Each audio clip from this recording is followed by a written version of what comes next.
जय श्री सीताराम मित्रों, श्रद्धालु भक्तजनों, श्रोता बंधुओं, श्रद्धालु माताओं, वंदनीय सनातन धर्म के प्रेमी बंधुओं, संपूर्ण देशवासियों, आप सभी का शिव पुराण में सुनने के लिए हम सभी मानसिक रूप से नैमिषारण्य तीर्थ चलें, क्योंकि मैं भगवान महाकाल के शिव महापुराण का पाठन कर रहा हूँ और नैमिषारण्य तीर्थ में महर्षि लोमहर्षण जी ने जो सबसे महान कथा और पुराण के प्रवक्ता हैं, उन्होंने यह पुराण वहाँ संपूर्ण महात्माओं को, देवताओं को सुनाया था। ये जीवन है, इस जीवन का अंत मेरे मित्रों मृत्यु है। इसीलिए मैं मृत्युंजय की ये कथा सुना रहा हूँ। आप सभी को अच्छी लगेगी, क्योंकि हम इस पृथ्वी पर अपने मन से नहीं आए, हम अपने कर्म बंधनों से और कर्म फल के कारण ही यहाँ आए। और इस मानव योनि जो हमें प्राप्त हुई है, इसका सार्थकता इसी में है कि हम भगवान शिव के चरित्रों को सुने। क्यों सुने? क्योंकि इस संसार में जो जन्मा है उसकी मृत्यु निश्चित है। जो अत्यंत ऊंचाई पर पहुंच जाता है, कभी कभी तो हमने अपने महर्षियों को देखा है। नारद जी परेशान हुए, बहुत ऊंचाई पर पहुंच गए, उन्होंने तो काम को ही जीत लिया था। और फिर भगवान विष्णु ने उनके उस अहंकार को समाप्त करने के लिए एक बड़ी भारी लीला करनी पड़ी। तो हम आप तो क्या हैं, एक छोटे मोटे कीड़े मकोड़ों से भी कम हैसियत है। हैसियत तो खैर इस ब्रह्मांड में, इस पृथ्वी की बहुत छोटी है, पर पृथ्वी पर हमारी भारतवर्ष में फिर टीकमगढ़ मध्य प्रदेश की स्थिति बहुत छोटी है। उसमें फिर मेरे जैसा ही कंकड़ पत्थर जैसा से भी छोटा व्यक्ति है। मतलब ये हैसियत कोई खास नहीं है। ब्रह्मांड में एक हमारी जो सूर्य मंडल है, सूर्य का परिवार है, एक ही गैलेक्सी बहुत बड़ी है। तो जो ऊंचा उठ जाता है बहुत, तो वो नीचे उसका पतन हो जाता है, नीचे गिर जाता है। संयोग जिससे हम बचपन में जब जन्म लेते हैं, जब से ना जाने कितने लोगों का संयोग होता है, और फिर उनमें से लगभग सभी का धीरे धीरे वियोग हो जाता है। संयोग का अंत वियोग हो जाता है। जन्म का मरण है, संग्रह का अर्थ है फिर उसका अवसान हो जाना, क्षरण हो जाना। यह समझकर विद्वान पुरुष किसी के वशीभूत ना रहकर भगवान शिव की शरण में चलें। शिव का वास्तविक स्वरूप क्या है? शिव का वास्तविक स्वरूप हम ध्यान से देखें। जिनको हम जल रोज ढारते हैं सुबह से, 1 लोटा, कोई 2 लोटा, कोई 10 लोटा, कोई बड़े बड़े घड़ों से भगवान शिव का अभिषेक करते। कभी ध्यान दिया हो आपने?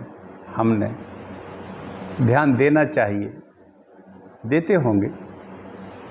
शिव की ज़रूरतें बहुत छोटी सी हैं। शिव नाग के पास ना तो वो उनके अपने पास कोई बड़े बड़े सोने के या अपार विशाल महल या भवनों में रहते हैं। ना उनके पास कोई बहुत बड़ा तामझाम है, ना कोई ऐसा बहुत बड़ा पांडाल है जहाँ उनके पास आकर उनके गण बैठें और शिव भक्त बैठें, देवता आएँ। किसी के लिए कहीं कुछ नहीं है। बरगद का पेड़ है, आप उसी के नीचे बैठिए। कोई पांडाल लगाने की ज़रूरत नहीं है कि एक 10-25 हज़ार 50 हज़ार लोग उसमें आके बैठें और उसमें भंडारा छानें। तो भंडारा तो आपको छानने को मिल जाएगा। भोलेनाथ के यहाँ अन्नपूर्णा है, क्योंकि माता अन्नपूर्णा है, वो तो पूरे ब्रह्मांड को भोजन देती हैं। पर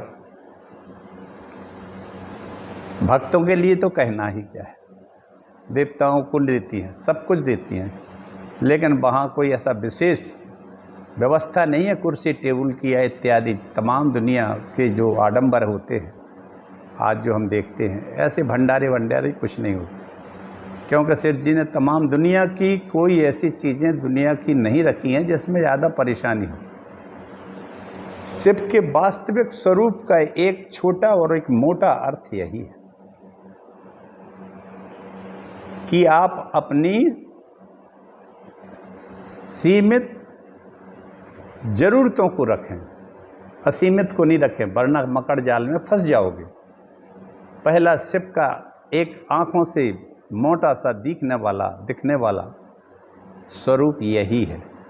एक कमंडल हाथ में है। कपड़ों के नाम पर कोई फैंसी ड्रेस वगैरह उनके पास नहीं है, ना वो कोई इससे क्या कहलाता है अमेजॉन से कपड़े मंगवाते। मृगशाला है, कभी कभी मूड आ जाता है तो हाथी का मृगचर्म भी होते, हाथी का चर्म ओढ़ लेते। ठंड वंड लगती है जैसे कभी, तो वैसे ठंड लगती नहीं है शिव जी को। जगत जननी भगवती महाशक्ति महामाया विराजी हुई हैं उनके वामांक में। वाह क्या बात है। चलिए आज हम उन्हीं महामाया भगवती उमा संहिता की पूर्णता की ओर चलते हैं। तो आज हम एक श्लोक बोलते हैं, अच्छा लगेगा आपको। मात्र शक्ति हमारी ब्रह्म शक्ति ही है, वही ब्रह्म योनि भी है। एक ही वाहम जगत यत्र द्वितीय का मम परा। दुर्गा सप्तशती में जब शुंभ का वध करने के लिए वो युद्ध क्षेत्र में आती है और जब शुंभ कहता है कि दूसरी देव शक्तियों के बल आश्रित होके, बल पे के आश्रित होके आप लड़ रही हैं, तब वो कहती हैं कि एक ही वाहम जगत यत्र द्वितीय का मम परा पश्येत दुष्टमयी विसंत्यो मद्भूतिया। इस संसार में मेरे अलावा कहीं कोई कुछ नहीं है। देख, ये सभी विभूतियां मुझ में प्रवेश कर रही हैं और सब विभूतियां जितनी देव शक्तियां थी सब उनमें प्रवेश कर जाती हैं। आहा हा। इस तरह से भगवती जगदम्बा कहती हैं अपने भक्तों के लिए, वत्स्वान् वत्सान् दृष्ट्वा यथा गावो व्यग्रा धावन्ति सत्वरम। वत्सान् दृष्ट्वा यथा गावो व्यग्रा धावन्ति सत्वरम तथैव भवतो दृष्ट्वा धावामि व्याकुलाय। मम युष्मान् पश्यन्त्यः बालिकान्यव अपि प्राणान् प्रयच्छन्त्या क्षण एको युगायते। आहा, क्षण एको युगायते। तुम बच्चों को देखने के लिए मैं व्याकुल हो जाती हूँ। भगवती उमा कह रही हैं ये।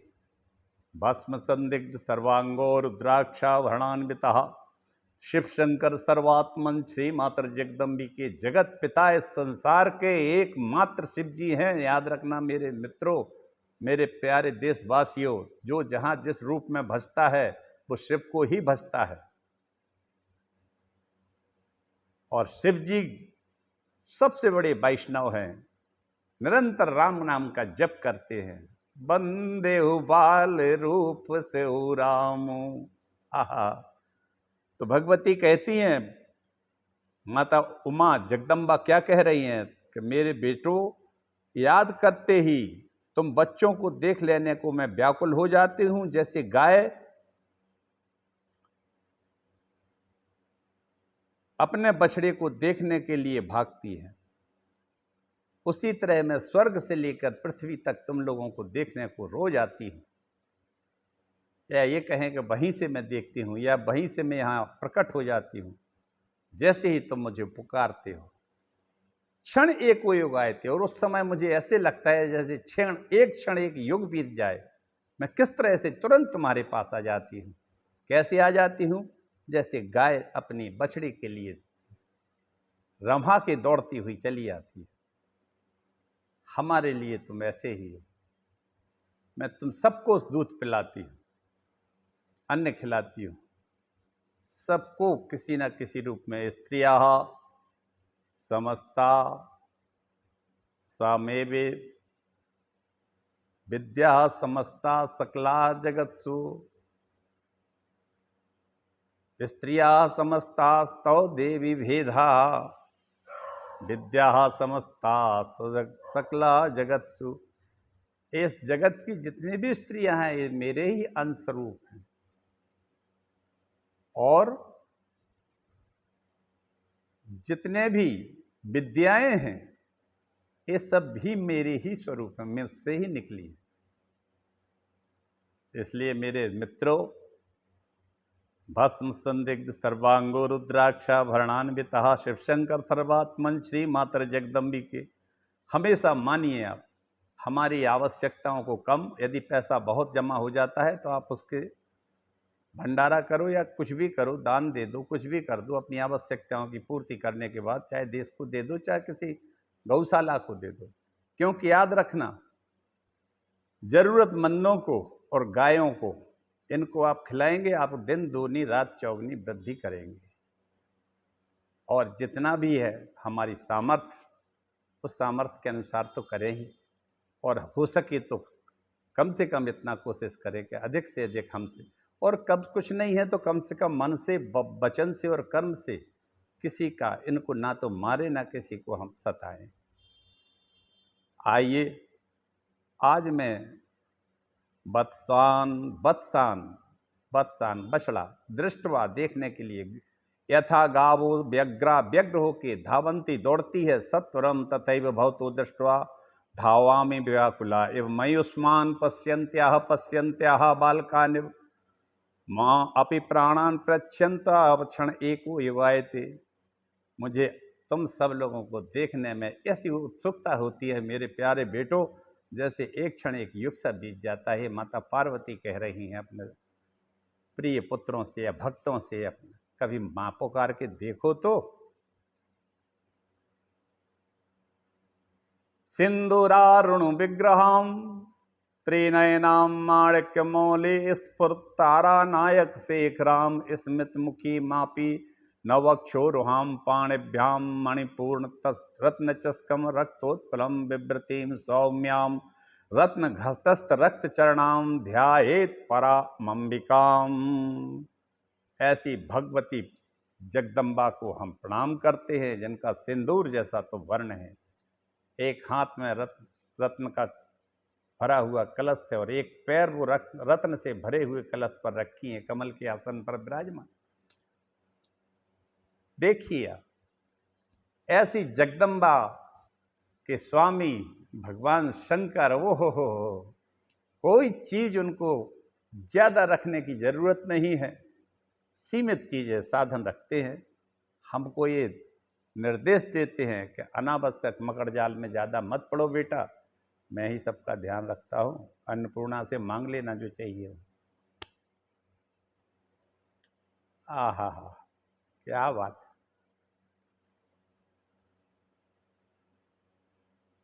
चलो मन वृंदावन की ओर, चलो मन वृंदावन की ओर, चलो मन वृंदावन की ओर, प्रेम का रस प्रेम का रस जहाँ छलके है, प्रेम का रस जहाँ छलके है, कृष्ण नाम से भोर, कृष्ण नाम से भोर, चलो मन वृंदावन की ओर, चलो मन वृंदावन की ओर। भक्ति की रीत जहाँ पल पल है, भक्ति की रीत जहाँ पल पल है, भक्ति की रीत जहाँ पल पल है, प्रेम प्रीत की डोर, चलो मन वृंदावन की ओर, चलो मन वृंदावन की ओर। उषा की लाली के संग जहाँ, उषा की लाली के संग जहाँ, उषा की लाली के संग जहाँ, कृष्ण कथा रस बरसे, उषा की लाली के संग जहाँ कृष्ण कथा रस बरसे, राधा रास बिहारी के, राधा रास बिहारी के मंदिर जाते मनवा हर से, राधा रास बिहारी के मंदिर जाते मनवा हर से। ब्रज की माटी चंदन जैसे, ब्रज की माटी चंदन जैसे, मन महु हो, मन महु हो जाए विभोर, चलो मन वृंदावन की ओर, चलो मन वृंदावन की ओर। प्रेम का रस जहाँ छलके है, कृष्ण नाम से भोर, चलो मन वृंदावन की ओर। नमोस्तु रामाय स लक्ष्मणाय दिव्यै च तस्यै जनकात्मजायै, नमोस्तु रुद्रेन्द्रयमानिलेभ्यो, नमोस्तु चंद्राग्निमरुद्गणेभ्यः। अखंडमंडलाकारं व्याप्तं येन चराचरं तत्पदं दर्शितं येन तस्मै श्रीगुरुवे नमः। वक्रतुंड महाकाय सूर्यकोटि समप्रभा निर्विघ्नं कुरु मे देव सर्वकार्येषु सर्वथा। विश्वनाथ मम नाथ पुरारी, त्रिभुवन महिमा विदित तुम्हारी, चर अरु अचरु नाग नर देवा, सकल करहि पद पंकज सेवा।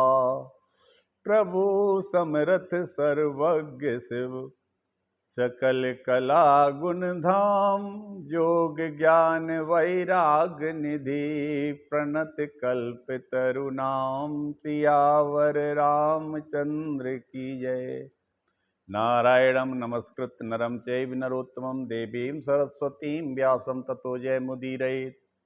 आइए मित्रों, आज उमा संघीयता लगभग पूर्ण होने को है।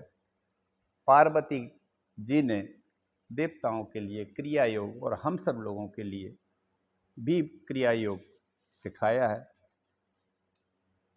ज्ञान योग, क्रिया योग और भक्ति योग, ये तीन ही योग हैं।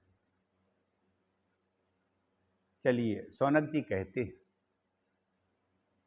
कथा बढ़ाते हैं आगे। अब आप सनत कुमार जी द्वारा वर्णित पार्वती को का जो श्रेष्ठ क्रिया योग है उससे श्रवण कीजिए। मित्र, तीन ही योग होते हैं संसार में, एक क्रिया योग, एक ज्ञान योग या भक्ति योग और एक ज्ञान योग। तीन से चौथा कुछ होता नहीं है।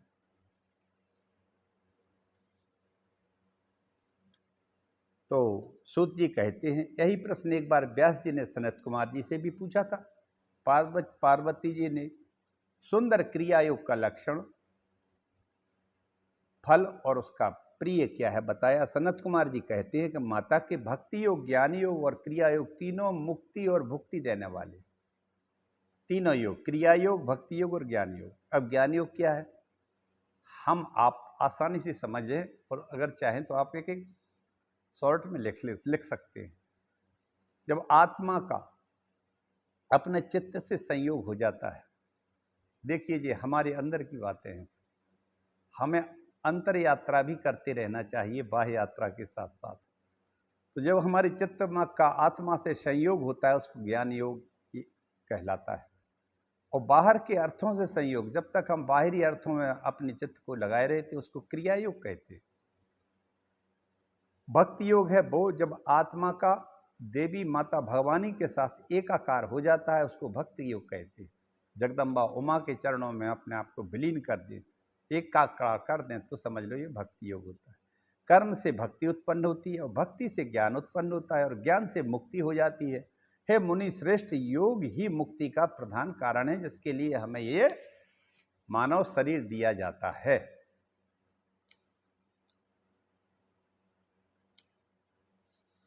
योग ही मुक्ति का प्रधान कारण है। व्यास जी, जो मनुष्य पाषाण काष्ठ मृत्तिका से देवी का मंदिर बनाता है उसका फल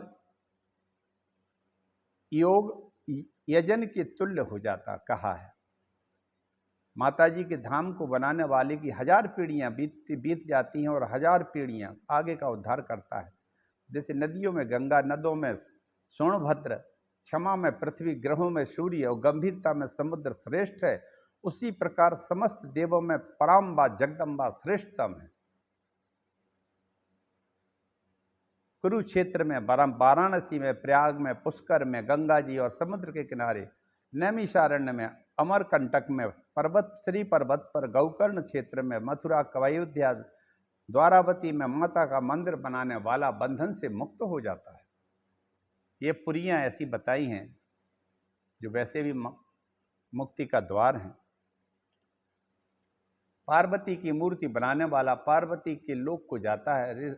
शुभ ऋतु, ग्रह और नक्षत्र में देवी की मूर्ति प्रतिष्ठा करने वाला मनुष्य अपने वंशधरों के एक एक कल्प में होने वाले प्राणियों के जन्म कर्म को सुधार देता है। माँ पार्वती के मंदिर को जो प्राणी यहाँ बनाता है, कुल की 1000 पीढ़ियों का उद्धार जगत में पाता है। जो प्राणी देवी का स्थापन कर चारों तरफ गणेश आदि की स्थापना पंचायतन करता है, उसका फल सूर्य चंद्र ग्रहण में विष्णु सहस्त्र कोटि नाम जपने के बराबर हो जाता है। उससे भी 100 कोटि गुणा फल कहा गया है। उसके सभी पाप नष्ट हो जाते हैं।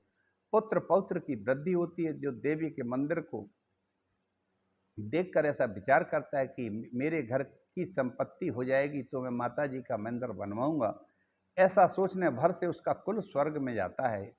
ए ब्रजंता स्वपंतष्ठन्तो वाय हर्निशम उमेति द्वक्षरम नमानाम ब्रुवते ते शिवगणा। जो मनुष्य रात दिन सोते जागते स्थिर होकर उमा इन 2 अक्षरों को जपते हैं, वे शिवा के गण होते हैं। जो दीपक से शिवा की आराधना करते हैं वो पार्वती के लोक को चले जाते हैं। चंदन कपूर, अगर, जटा, मानसी, नागर, मौथा आदि के जल से युक्त एक वर्ण वाली गाय के दूध से परमेश्वरी देवी को स्नान कराना चाहिए। धूप हवन सामग्री से आहुति देकर घी कपूर से आरती उतारे। कृष्ण पक्ष की अष्टमी, नवमी, अमावस्या को गंध पुष्पों से देवी की विशेष पूजा करना चाहिए।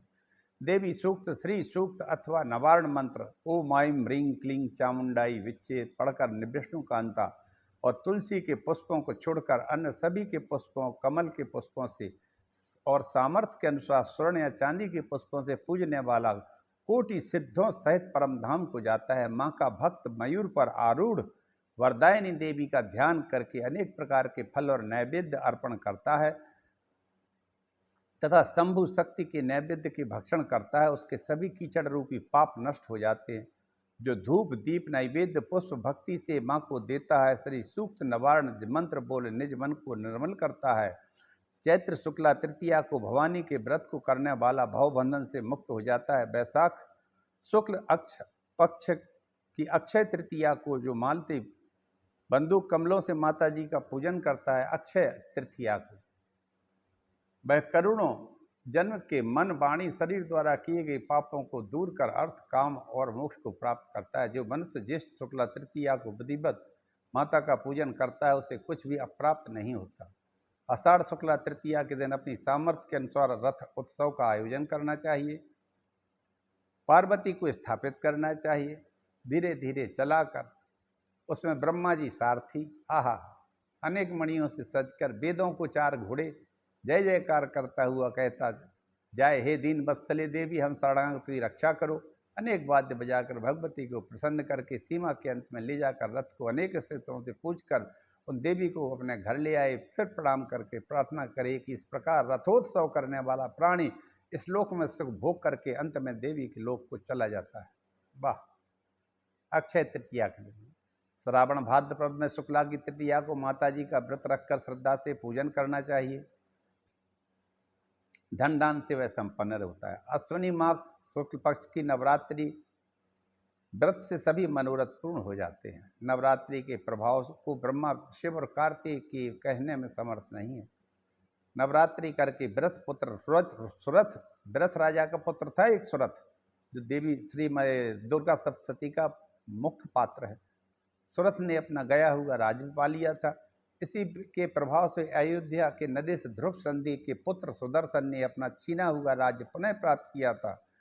और सुरथ तो महाराज मनु बन गए थे एक मनवंतर के।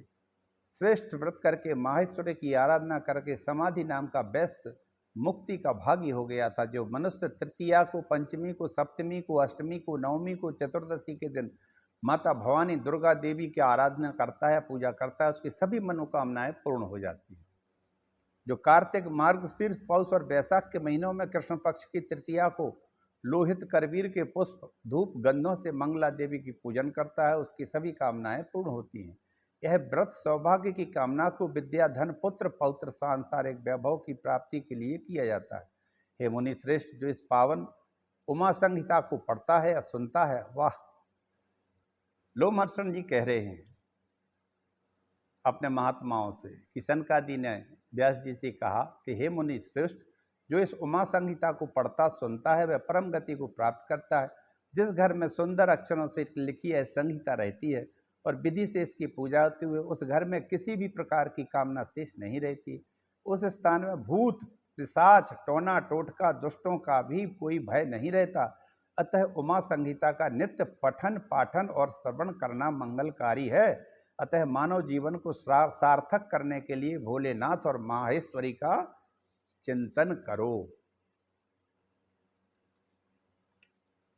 बड़े भाग से यह मनुज तन मिला है, कमाते कमाते उम्र पार कर दी।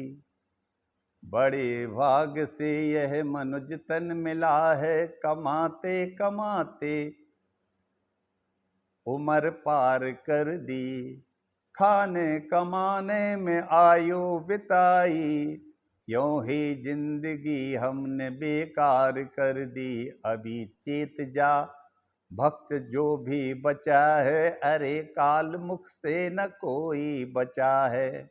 जरा सोच ले जाएंगे क्या, यूं ही जिंदगी हमने पार कर दी है। संसार सागर में जीवन की नैया है, संसार सागर में जीवन की नैया है। पतवार सतकर्म सतगुरु खिवैया, माया के चक्कर में फंस कर के हमने जीवन की नैया है मझधार कर दी। अगर चाहता अपना कल्याण प्राणी, तो ले मान सच्ची सतगुरु की वाणी।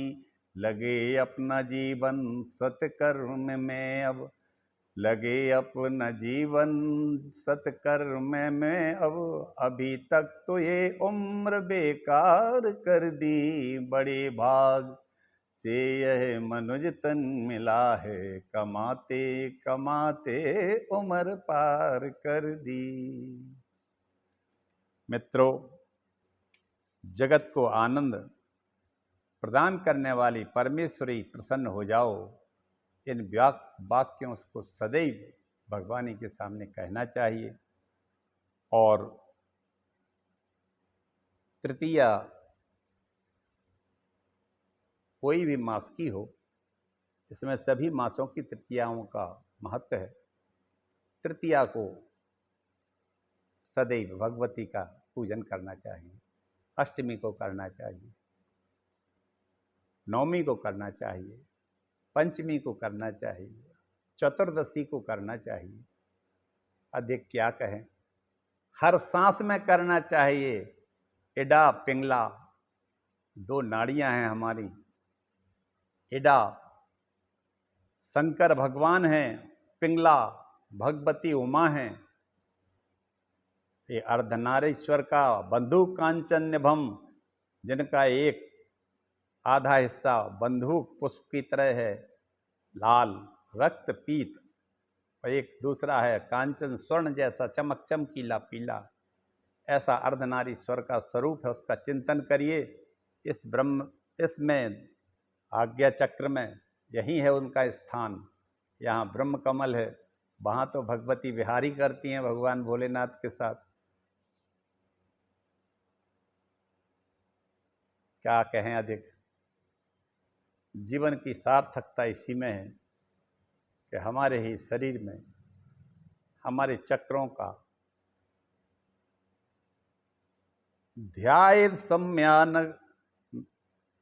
ध्यान मात्र करने से। शारदा तिलक में बहुत अच्छा है वर्णन, इसमें हम कहेंगे अभी।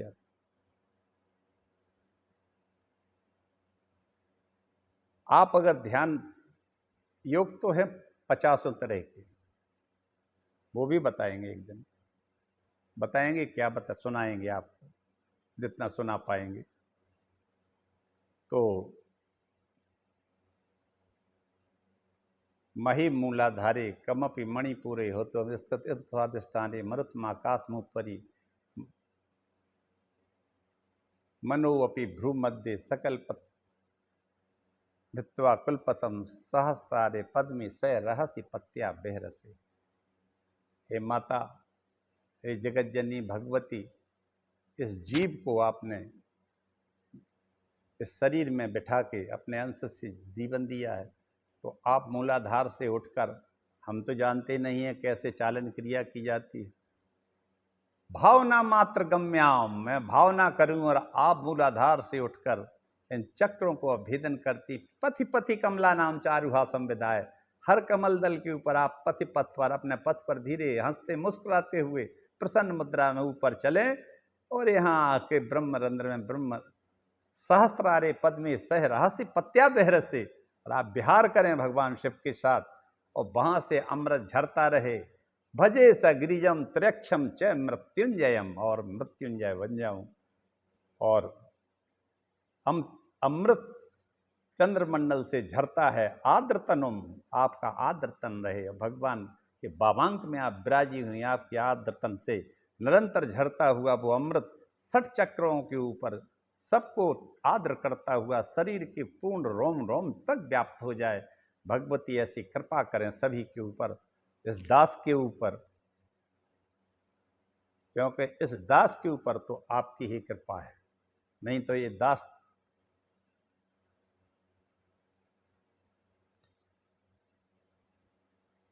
अंत में भस्म संदिग्ध सर्वांगो रुद्राक्षाभरणान्विता शिव शंकर सर्वात्मन श्री मातर जगदम्बिके।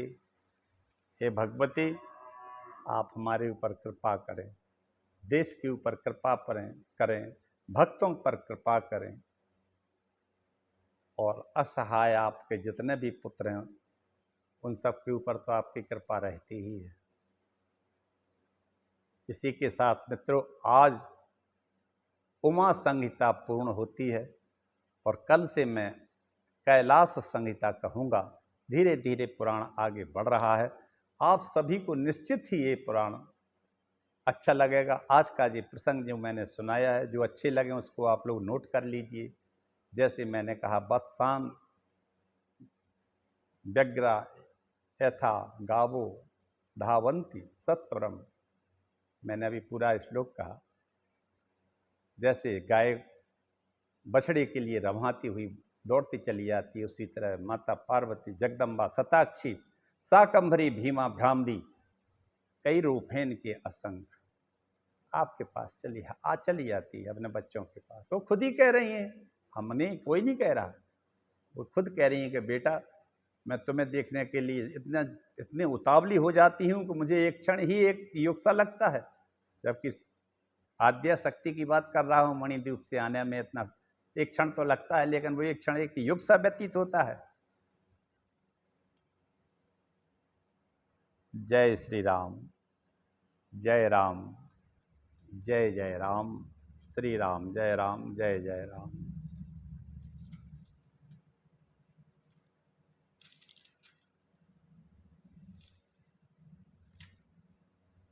इसी के साथ में आज अपनी वाणी को विराम देता हूँ। आज उमा संहिता पूर्ण हुई और कल से कैलाश संहिता कहूँगा। जय श्री हरि, ओम नमः शिवाय, हर हर महादेव, जय महाकाल, जय महाकाल।